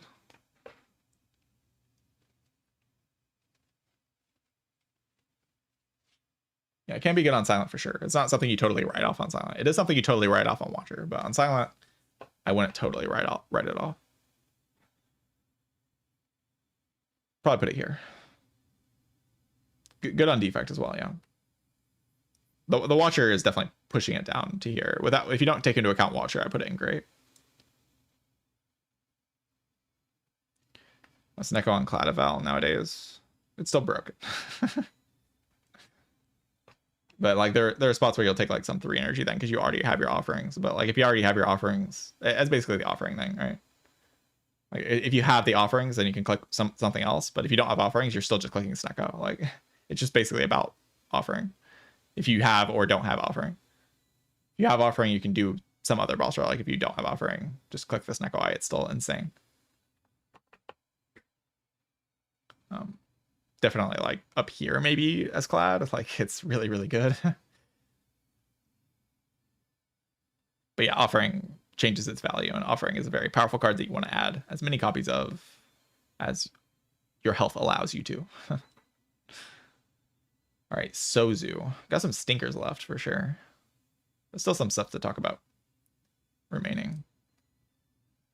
Sozu. Sozu's like a weird relic. I don't know. It's like in this tier of like energy relics. It's pretty good on Watcher. And it gets clicked like into Act 2 pretty often on the other characters, but like extremely often into Act 1 it's just a brick. It's just like a straight up brick. Dripper at home. Yeah, Dripper except for you can't upgrade. Dripper except for you also have Fusion Hammer. Yeah, Fusion Hammer. Like this is like if you took the Fusion Hammer and Dripper downsides and merged them into one downside. It's kind of what this relic does. Like Dripper and Hammer at the same time. But also kind of worse than that. It's very bad. But into Act 2, for sure, there are spots where you already have your potions. You know Act 3 is kind of easy. Can definitely have a spot for this. I think I'll put it worse than Kite. Not a good boss relic by any means. House. Tiny house. That feels like the right place for it. Vibes based. Not much to say about house. It's just like, okay. Just gives you some value. You're usually looking for more out of your boss relic than what house gives you. It's not asking your deck to do as much as Black Star's asking. Like, your deck doesn't have to do that much for house to be okay. It just kind of gives you some value into Act 2 or into Act 3. It's not something you want to click though. It's very bad. But I don't think I can put it lower or higher than this. Like it's somewhere in here. It might be like at the bottom. I don't know. It's not great. But I do click it pretty often because pretty often the other two options are worse. It just does happen. All right, Choker. Choker's probably like here. Yeah, probably. Choker is extremely limiting on Watcher, basically unpickable on Watcher. Very limiting sometimes on Silent, but a decent amount on Silent. It's actually just completely fine. You have to recognize when it's completely fine and click it when it's completely fine. It does happen. If you have your Fuma and your Wraith forms and stuff, like there's no problem with Choker on Silent. Choker on Ironclad is completely fine. A lot of spots, it's just the best relic you can click. Even if you're playing towards a loop kind of deck, Choker can still be fine in that kind of situation. Because 6 cards is just enough. Because your output is just that high. And Choker on Defect is interesting. Like it's kind of weird. It's simultaneously extremely good as an energy relic and very, very bad as an energy relic. So you have to keep an eye on when you pass that threshold. There's a threshold on Defect where like your output works in a certain way where Choker's actually just basically free. And then there's a spot where you can have a situation where it looks free, like you have enough output for choker to look free, but it's not actually free because you want the output to happen very quickly, and you have enough energy that you don't need a choker. So definitely not great on defect. Mediocre on silent, probably in here on silent, but on clad it's like closer to top of good. So I'll pull it up to like bottom of good. Basically worthless on watcher, like it's here on watcher. On silent it's like somewhere in here. On defect it's probably like top of mid, and on ironclad it's like here. So I'll put it here. You can put it here or put it here. It's like fine.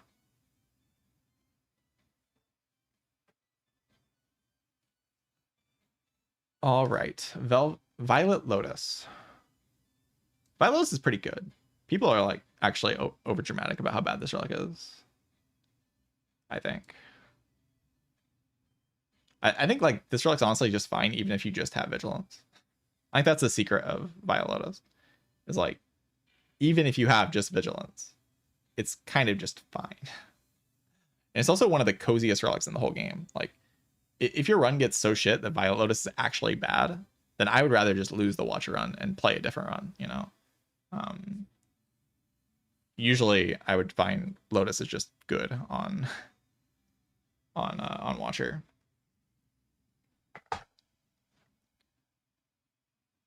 Need hallway damage, yeah, something like that. There's like a thing to think about. Obviously, like if your deck is in a certain spot where you're like trying to play things like Deceive Reality to block, then Violet Lotus falls off a cliff because you need energy to like play Deceive Reality, and you can't be exiting Calm into Rat. Like you're just asking your deck to do too much if you're trying to block hallways with Deceive Reality and like play a Wish.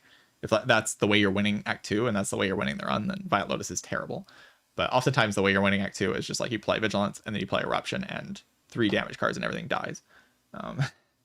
And if that's how you're winning Act 2, then Lotus is genuinely just fine.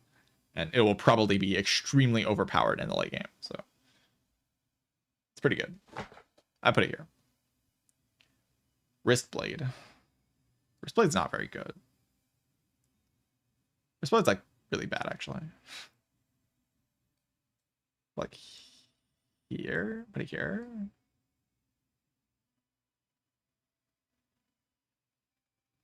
Here? I'll put it here.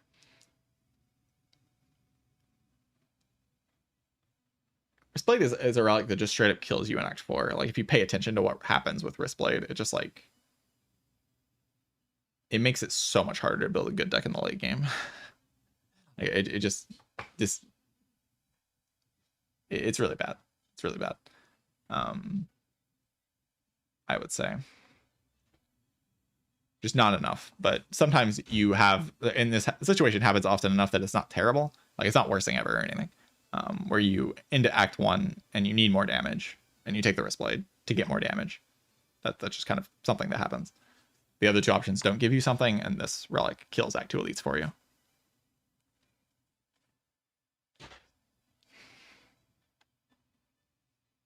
It's pretty good. All right, where do I put Frozen Core? That means you didn't swap, so it's kind of the worst thing ever, right? Why'd you not swap? What are you doing? Like, literally, what are you doing? I think if you're not swapping, so it's like fine. I don't know. I haven't like played non-swap defect very much in a while, but I think often when I see people don't swap, this relic is like fine, I guess. I don't know. I see it play pretty often when people don't swap.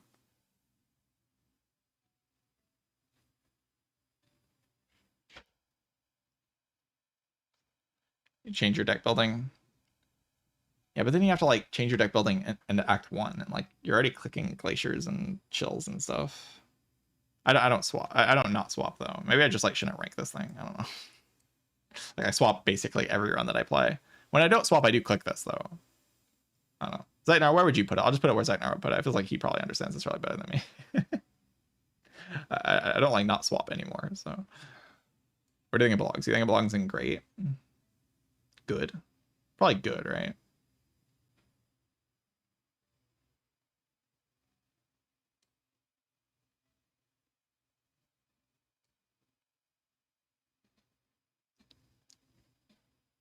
Yeah, I mean, I know what it can do in Act 4. I've seen it.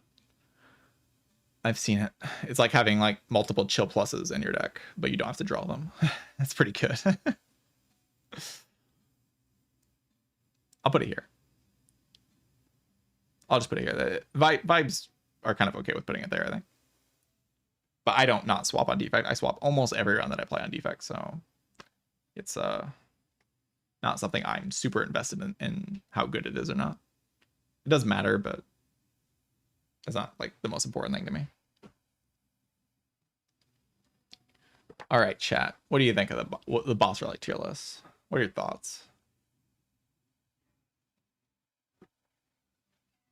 I think it looks good.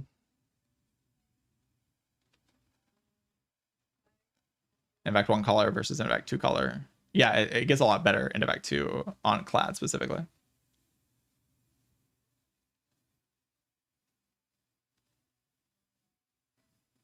But like in general, a lot of these relics get better in Invact 2. Like P-Box honestly goes down and like Fusion Ember goes up. Invact 2, but Invact 1 is something I care about way more than Invact 2 in this game. It matters so much more. Way more run defining in Invact 2 or Invact 1. Like so much more run defining.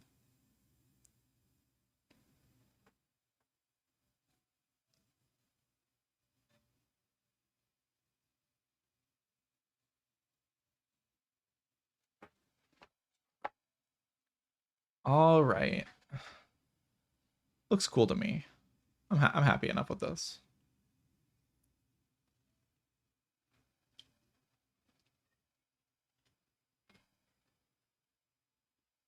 All right, I think my dinner's here. So I think this is going to have to be the end of the stream. I got to go get food. We've had no water here all day. Like no water in the house. Like the city turned off our water and it's just been off all day because they broke something with like it's so cold that something froze. This is the worst it's ever been. I've never had it be gone an entire day.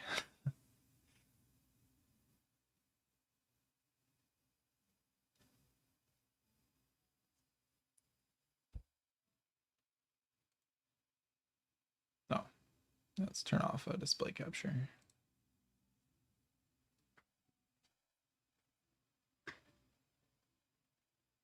Yeah, we have bottled water.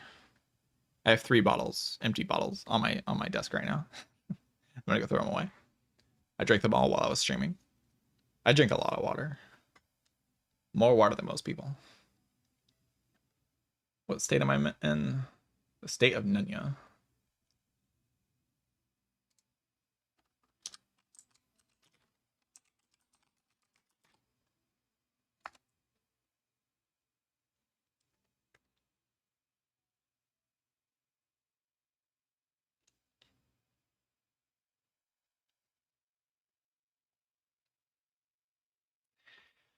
Supposed to post for you again? Is like the boss relic tier list something people even want to like care about? I feel like the relic tier list is more flashy.